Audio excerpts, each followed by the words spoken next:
శ్రీ గురుభ్యో నమః. 13 అధ్యాయమునందు మనము స్వామివారు నాసికా త్రయంబకేశ్వరం వరకు ఆయన వచ్చినప్పుడు అక్కడ గోదావరి నది యొక్క మాహాత్మ్యాన్ని తెలుసుకునేటువంటి ప్రయత్నంలో అడుగు ముందుకు వేస్తున్నాం. మనం పూర్వము ఈశ్వరుని యొక్క జటాజూటముననున్నటువంటి గంగని ఋషీశ్వరులు ఉపాయముచే భగీరథుని ద్వారా భూమిలోకి తీసుకువచ్చారు, భూమి మీదకి తీసుకువచ్చారు. ఆ పిదప మనకి గౌతముడు అనేటువంటి ఒక మహానుభావుడు, ఒక మహర్షి ఉండేవాడు. ఒకనాటి ఆ ప్రాంతములో గౌతమ మహర్షి నివసించేటువంటి ప్రాంతము విడిచిపెట్టి మిగిలిన ప్రాంతమంతా కూడా విపరీతమైనటువంటి క్షామం, అంటే కరువు కాటకాలు వచ్చాయి. అప్పుడు ఈ ఋషులందరూ కూడా ఈ గౌతముడు అనేటువంటి మహర్షి ఉన్నటువంటి ప్రాంతానికి, వారి ఆశ్రమానికి వచ్చారు. ఆ గౌతముడు ప్రతినిత్యము ఒక పిడికెడు ధాన్యము ఉదయాన్ని ఆశ్రమ ప్రాంతంలో చల్లి ఆయన తపస్సుకు కూర్చుంటే మధ్యాహ్న కాలానికి ఆ బీజములు ఫలించి అక్కడ ఉన్నటువంటి ఆ ఋషులందరూ కూడా చక్కగా ఆహారాన్ని స్వీకరించడానికి సరిపడా అంతటి ఆహారము లభ్యమయ్యేది. అంటే అది పక్వమై ధాన్యం వచ్చేదన్నమాట. వాళ్ళందరూ కూడా ఆ విధముగా సుఖంగా సంతోషిస్తున్నారు. అంటే హలము చెయ్యనటువంటి భూమి నుంచి పండినటువంటి ఆహారాన్ని వారు స్వీకరించారు. కాబట్టి ఆయన గౌతమ మహర్షి యొక్క భార్య పేరు కూడా అహల్య అని చెప్పబడింది. ఇలా కొంతకాలము జరిగిన పిమ్మట అక్కడ ఉన్నటువంటి ఋషులందరూ కూడా ఒకసారి చర్చించుకుని ఎలాగైనా సరే మనం ఈ గౌతమ మహర్షికి కాస్త సంకటాన్ని కలిగించి వారి ద్వారా మళ్ళీ భూమి మీద కరువు కాటకాలు లేకుండా మనం అందరం కూడా సస్యశ్యామలమైనటువంటి భూమిని పొందేటువంటి అవకాశాన్ని మనం పొందాలి అనుకున్నారు. అలా గనక మనం చేయగలిగితే ఈ గౌతముడి ద్వారా మళ్ళీ భూమండలం అంతా కూడా సస్యవృద్ధితోటి వర్ధిల్లుతుంది అని వాళ్ళు సంకల్పం చేసుకున్నారు. ఆ విధముగా వారు ఆలోచన ప్రణాళిక చేసుకున్నటువంటి పిదప వాళ్ళు ఏం చేశారంటే ఒక దర్భతోటి ఒక మాయగోవుని వారు సృష్టించారు. ఆ రోజు ఉదయం కూడా మళ్ళీ గౌతమ మహర్షి పిడికెడు ధాన్యాన్ని ఆ భూమి మీద చల్లి తాను తపస్సుకు కూర్చున్నాడు. ఇదేమో ఈ చల్లినటువంటి ధాన్యము పక్వస్థితిలోకి వస్తున్న సమయములో అక్కడ ఆ ఆవు వీరు సృష్టించినటువంటి మాయ గోవు ఆ ధాన్యాన్ని తినేటందుకు లోపలికి వస్తున్నట్టుగా ఒక చిత్రం అక్కడ కల్పించబడింది, మాయతోటి కల్పించబడింది. దానిని చూడగానే గౌతమ మహర్షి వెంటనే తన చేతిలో ఉన్నటువంటి దర్భతోటి దాన్ని అదిలించటం జరిగింది. ఎప్పుడైతే దర్భతోటి దాన్ని అదిలించారో అదేదో ఆ వజ్రాయుధంతో కొట్టినట్టుగా ఆ గోవు అక్కడికక్కడే పడి మరణించింది. వెంటనే అక్కడ ఉన్నటువంటి ఋషులందరూ వెళ్ళి గౌతమ మహర్షితోటి ఏమయ్యా, ఎంత పని చేశావు? గోహత్యా పాతకాన్న నీవు నీ భుజస్కంధాల మీద వేసుకున్నావు, ఆ గోవు తిన్నందువలన వచ్చిన నష్టం ఏమిటయ్యా అన్నారు. కొంచెము బాధపడ్డాడు గౌతమ మహర్షి. ఇప్పుడు శివుని యొక్క జటాజూటమునందు ఉన్నటువంటి ఆ గంగ భూమి మీదకి ప్రవహించి నీ భూమి మీద ఆ గంగ ప్రవహిస్తే తప్ప నీకు ఆ గోహత్యా పాతకం పోదు కదా, ఎట్లా మరి అని అన్నారు. చాలా బాధపడ్డాడు. మనోక్లేశానికి కానుకడైనటువంటి మనోక్లేశాన్ని పొందినటువంటి గౌతముడు సహస్రాబ్దములు ఆయన ఆ ఈశ్వరుని గురించి తపస్సు చేశాడు. ఆయన తపస్సుకు మెచ్చినటువంటి ఈశ్వరుడు ఏం వరం కావాలయ్యా నీకు అని కోరుకోమంటే, అయ్యా చరాచరాత్మకమైనటువంటి ఈ లోకము యొక్క ఉద్ధారము కోసము ఇక్కడ నీటికి లోటు లేకుండా నీ జటాజూటము నుండి నాకు ఆ గంగని ప్రసారం చెయ్యవయ్యా స్వామి అని వేడుకున్నాడు. శివుడు ఆ విధంగా అతనిని అనుగ్రహించి గంగని తన జటాజూటం నుంచి విడవడం జరిగింది. ఆ ప్రవాహము గౌతమ మహర్షి యొక్క కారణము చేత భూమి మీదకి రావడంతో గౌతమి అని, ఆ గౌతమ మహాముని చేసినటువంటి గోహత్యాపాతకాన్ని తొలగించింది కాబట్టి గోదావరి అని ఆ నదికి నామధారణం చేయడం జరిగింది. అలాంటి మహత్తరమైనటువంటి ప్రసిద్ధమైనటువంటి గోదావరి నది కాబట్టే గురునాథుడు అంటే నృసింహ సరస్వతి స్వామి వారు గోదావరి తీరమునందు ఉన్నటువంటి క్షేత్రములన్నింటినీ కూడా పర్యటించసాగారు. ఆయన వారు మంజరీకము అనేటువంటి ఒక గోదావరి తీరమునందలి కలిగినటువంటి ఒక గ్రామానికి వచ్చారు. అక్కడ మాధవారణ్యుడు అనేటువంటి ఒక ముని అక్కడ వారు తపస్సు చేసుకుంటున్నారు. ఆయన నిత్యము కూడా తనకి ఇష్టదేవత అయినటువంటి నరసింహస్వామి వారి ఉపాసన చేసుకుంటున్నారు. ఆయన ఒకరోజు ఆయన అనుష్ఠానము చేసుకుంటున్నటువంటి సమయములో నరసింహస్వామి వారి యొక్క స్వరూపములో నృసింహ సరస్వతి స్వామి వారు గోచరించారు. ఆయనకి చాలా జాగ్రత్తగా గమనించాలి. ఉపాస్య దేవత యొక్క గొప్పతనం ఏమిటి అంటే వారు సాక్షాత్కారాన్ని తన సాధకులకి అందించటం జరుగుతుంది. ఆ సాధనలో ఉన్నటువంటి ఆ సాధకుడికి ఉపాస్య దేవత తన అనుగ్రహాన్ని ప్రసాదించేటప్పుడు ఆ నిరూపణ చేస్తుంది. ఆ ఉపాస్య దేవత యొక్క గొప్పతనం అటువంటిది. అందుకనే ఉపాసకుల్ని నిందించరాదు, తోలనాడరాదు. ఉపాసకులతోటి అవహేళన పనికిరాదు. ఎందుకంటే వారి వెంట నీడలాగా ఆ ఉపాస్య దేవత వారిని కాపాడుతూ ఉంటుంది. వారికి రక్షణ కవచం ఏమీ లేదు. మననాత్ త్రాయతే మంత్ర, మననం చేసినటువంటి వారిని కాపాడేటువంటిది మంత్రము. ఆ మంత్రమే వారి ఎడల ఒక రక్షణ కవచములా, వెనకాల నీడలా, నాగు పడగలా వారిని కాపాడుతూ ఉంటుంది. ఉపాస్య దేవత అంత గొప్పది. అలా ఆ రోజున ఆ మాధవారణ్యుడికి తన ఉపాస్య దేవత అయినటువంటి నరసింహస్వామి వారు నరసింహ సరస్వతి స్వరూపంలో కనిపించారు. ఆయనకి అదే రోజున స్వామివారు ఈ గోదావరి తీర ప్రాంతంలోకి వెళుతున్నప్పుడు మంజరీగ గ్రామంలోకి రాగానే ఇతనికి స్వామివారు ఎదురుగుండా కనపడ్డారు. అదేమిటి విచిత్రము! ఈరోజు ఉదయమననే కదా నేను స్వామివారిని స్వప్న రూపంలో చూశాను, నేను భావరూపంలో చూశాను, భావనారూపంలో చూశాను, నా ఎదురుగుండా కనపడ్డారు.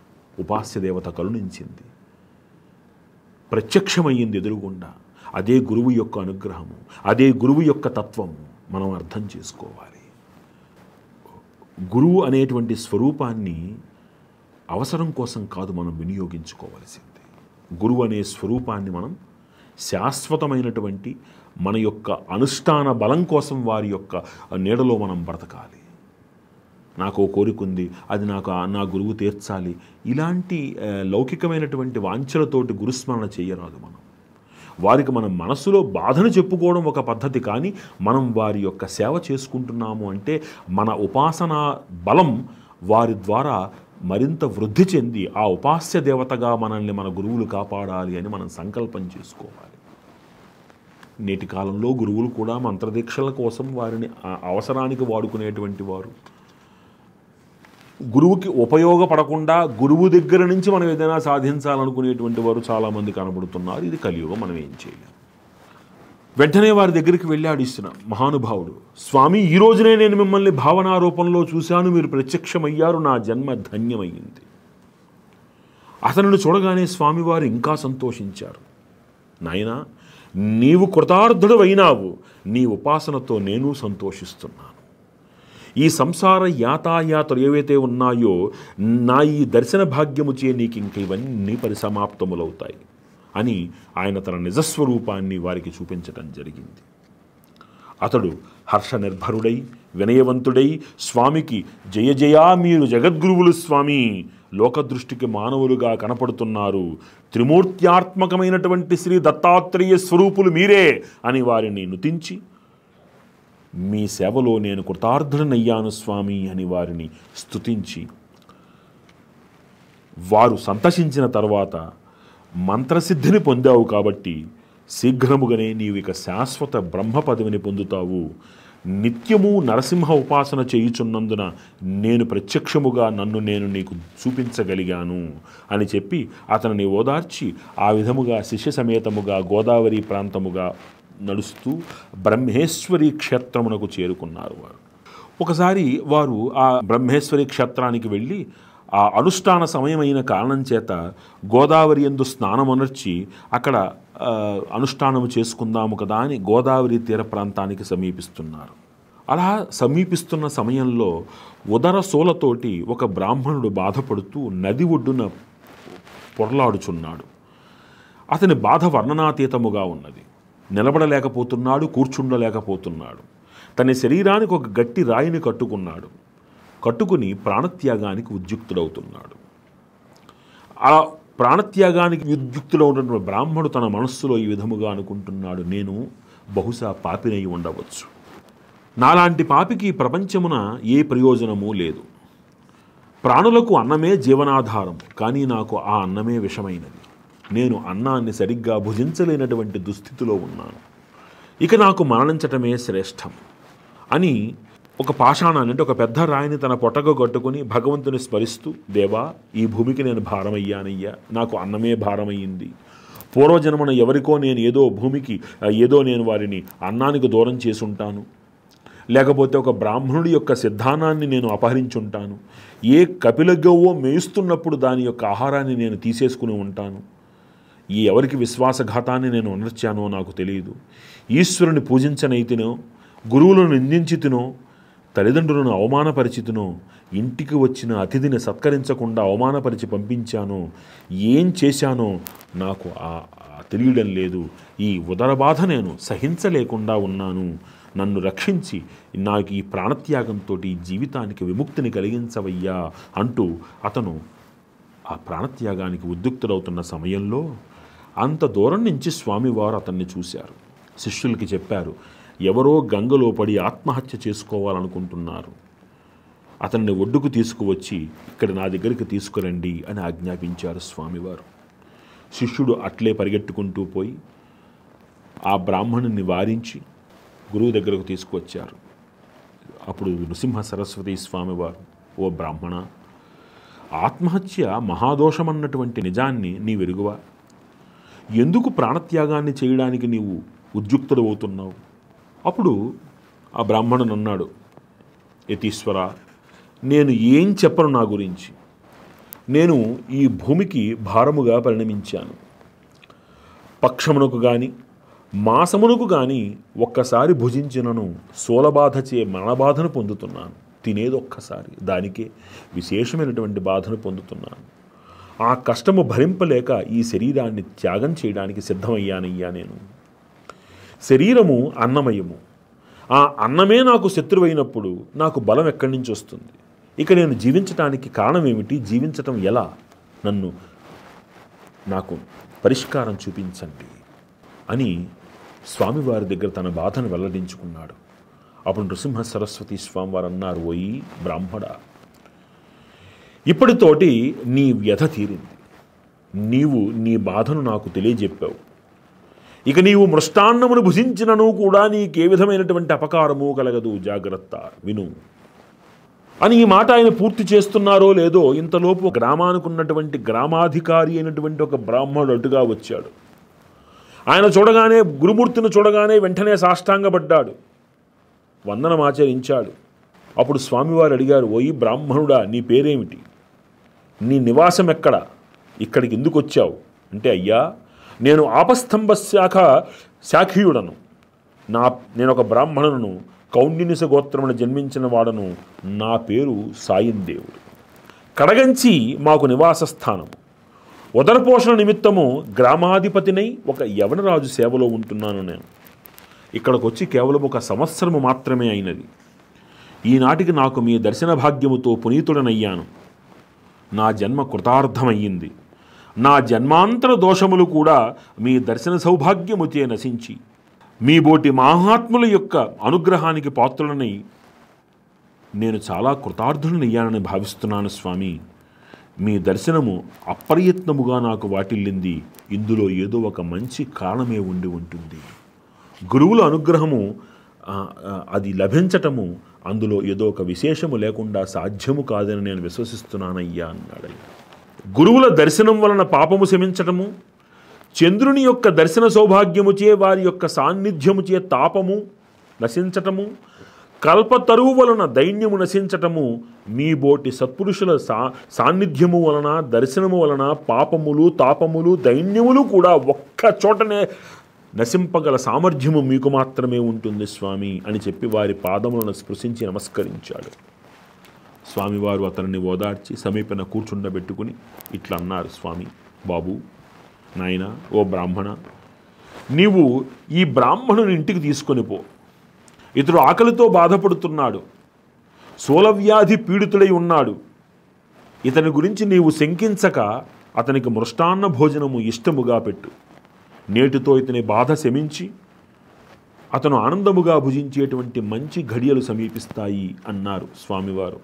ఆ మాట విన్నటువంటి సాయిందేవుడు, స్వామి, నిన్నటి దినమున నెలకు గాను ఈ గ్రామమును ఇతడు భుజించాడు, అందుచే ఇంత బాధపడుతున్నాడు. నేడు ఇతనికి నేను అన్నం పెట్టి అతని ప్రాణహానికి కనుక కారకుణ్ణైతే బ్రహ్మహత్యా దోషము నాకు వాటిల్లుతుంది. నేను ఏమి చెయ్యాలి? అప్పుడు గురుమూర్తి శ్రీ నృసింహ సరస్వతి స్వామి వారు, ఈ రోజున అన్నమే ఇతనికి ఔషధమవుతుంది, ఇది నా ఆజ్ఞ, నీవు ముందుకు వెళ్ళన్నారు. మాట వినండి ఇక్కడ జాగ్రత్తగాను. గురువాజ్ఞ ఒక్క మాట చాలు. గురువు ఏం చెప్తే అది చెయ్యడమే మన పని. శంక లేకుండా గురువు చెప్పినటువంటి మాట యందు విశ్వాసముతోటి అడుగు వేసిన వారికి విజయము తథ్యమవుతుంది అని మనకి వేదవ్యాస ప్రణీతమైనటువంటి గురుగీత చెప్తుంది. గురువాక్యము శిరోధార్యము మనకి. అసంశయం మహాబాహో అన్నాడు గీతాచార్యుడు. గురువాక్కు, జగద్గురు అయినటువంటి కృష్ణుడి వాక్కు యందు నీకు సంశయము వలదు, అర్జున ముందుకు వెళ్ళన్నాడు ఆయన. అట్లానే కలియుగమునందు గురువాక్కు మనకి శిరోధార్యం. కాబట్టి నేడు నీవు సంశయించద్దు, నేను చెప్తున్నాను. ఇతనికి ఈ రోజు నుంచి ఆ రోగము నయమైంది.